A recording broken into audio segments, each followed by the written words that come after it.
What's up, guys? I just arrived in Bangkok and I'm staying in a hotel. Actually, this is a hostel. I'm going to tell you about it in just a second, but this is kind of new for me because usually when I come to Bangkok, I have my own apartment. I've given up that apartment to live elsewhere. More coming on that too. Now, I'm staying in a place called 63 Bangkok Boutique Bed and Breakfast. The room for the night was $32.56. That's taxes and everything. That's not bad for downtown Bangkok. And if you look, there's a very, very nice sized bed, little shelving in the back. There's a power outlet right beside the bed. Let's check out the bathroom. There's a fridge, cable TV. Here's the bathroom. Mirror, toilet. Got my little bag of goodies there. Shower has hot water in it, which is great. It's very, very clean. Typically you expect a hostel to be dirty. Little soap rack behind me there. But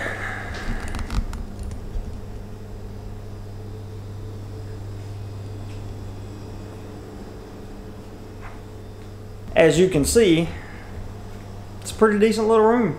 It's not upscale by any means, but it is actually better than the photos looked. It looked like it was a much more rundown place, so I couldn't be happier. For 32 bucks to stay in the middle of Bangkok and not have to spend a lot of money traveling with taxis and stuff, this is great. Good option for anybody that wants to check that out. Now, I am pumped and I'm going to tell you why, and you guys are going to laugh. Oh, you're going to laugh. It was a 158-kilometer ride to get here. I heard Gary Vee on YouTube earlier today. I've been listening to him a lot lately. And he was talking about getting out of your own way and being self-aware, learning who you are, going back to who you used to be and pulling the good parts and leaving the bad. I'll do a whole vlog on my whole life at some point, but it'll be a while. So I decided to go way, way back. And what I did was I listened to the entire Ready to Die album. I listened to the entire Life After Death album, which was a double disc set, by the way. Both of those are Biggie's albums, if you don't know anything about hip-hop music. And after those two were finished, I still had a little time left over, so I listened to the 8 Mile freestyle battles. And at the end of which, Gary Vee talked about this. He talked about how the character Rabbit exposed himself, and there was nothing left for the other guy that was battling with him to say. There was nothing he could say about him. And that is what I've been trying to get at the whole time with this channel, is letting you guys know who I am so that there's no misinterpretation of anything. And I'm pumped. I've been listening to things like Juicy, right? Super Nintendo, Sega Genesis. When I was dead broke, man, I couldn't picture this. 50-inch screen, money green, leather sofa. Got 2 rides, a limousine with the chauffeur. If you break that song down, I believe that's track number 10 on Ready to Die. If you break that song down, it's basically Biggie explaining to you how he went from living off of pennies to being rich and famous. That's pretty much what it boils down to. So if you hear the third verse and how it starts, it talks about where he's at now versus where he used to be. And I'm telling you guys, this thing for me, this traveling, is no longer about just having fun all the time. I want to be able to travel for a living, and that's what I'm going to do. I'm going to figure out a way to make it happen, and you guys are going to help me. I just hadn't decided how yet. I'm really excited right now. We're about to go on the streets of Bangkok, have a look around, see what we can get into tonight. I guess the whole point of that rant was, I used to be a hustler. Like, I used to really hustle. I used to do a lot of things, and then I got real lazy for a long time, and for the past 3 months I've been hustling again, like really, really hustling. I'm gonna release a video on all of this, I promise, and explain everything to you just as soon as all the paperwork's finished.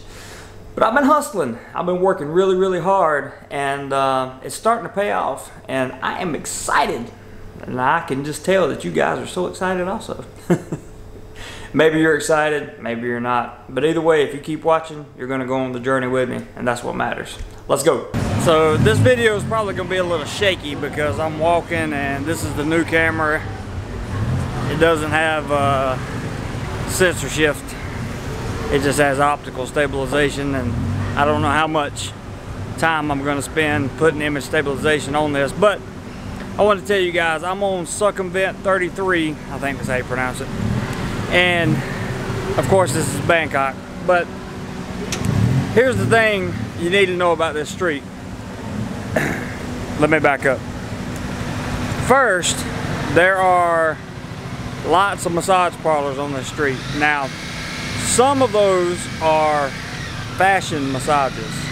I think we all know what that means. But there are legitimate massage parlors on this street. For example, when I got here, I went all the way to the end of the street and got the best foot massage because I've been there before and that's what they do. Then I went about 2 doors up and got the best head, neck, and shoulder massage because that's what they do. And all in all, I spent about 600 baht, including tip. This is a really good place to come if you want to relax. Now, if you're into the other stuff, that's cool too. And let me just point out, one of the main differences between a street like this in Bangkok and a street like this in Pattaya. The girls are not going to come out into the street and chase you. They're not going to beg you to come in or anything like that. In fact, rarely will they even yell at you or make any kind of noise. Typically, it's entirely up to you. If you want to go in, you go in. If you don't, you don't. So if you're looking to not get hassled, Bangkok may be a better place for you.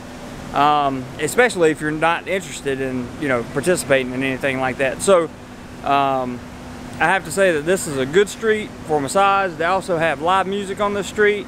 It's called Check-In 99. They have live music, dancing, and it's a restaurant. It's pretty cool. I've been in there once. They have Pavilion Sports Bar, and there are several really nice restaurants on this road. So if you're ever in Bangkok, want to relax, this is a good place to start.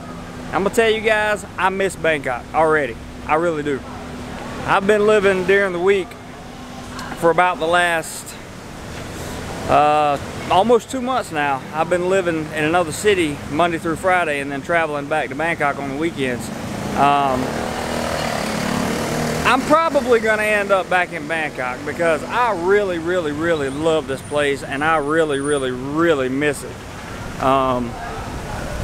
Yeah, it's nice to get out and live in the smaller cities.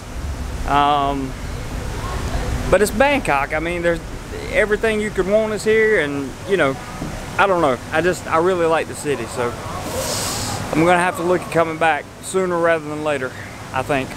Another thing to keep in mind is if you are in the city and you are reliant on the BTS, MRT, or something like that to get you back and forth to where you need to go, they stop running at midnight. And depending on where you're going, if you're at one end of the BTS and you need to go all the way out to the other end of the purple line, you're probably not gonna be able to catch a train at 10 minutes to midnight. So make sure you allow enough time to get to where you're going and check the bus schedules. They have all kinds of apps for bus schedules and BTS, MRT. They got all the apps in the world for that. Just go to the app store and search Thailand Travel or MRT BTS. You should be able to download everything you need. I'm just saying, you're an American when the last thing you wanted to do tonight was find some really good food and you came home with McDonald's.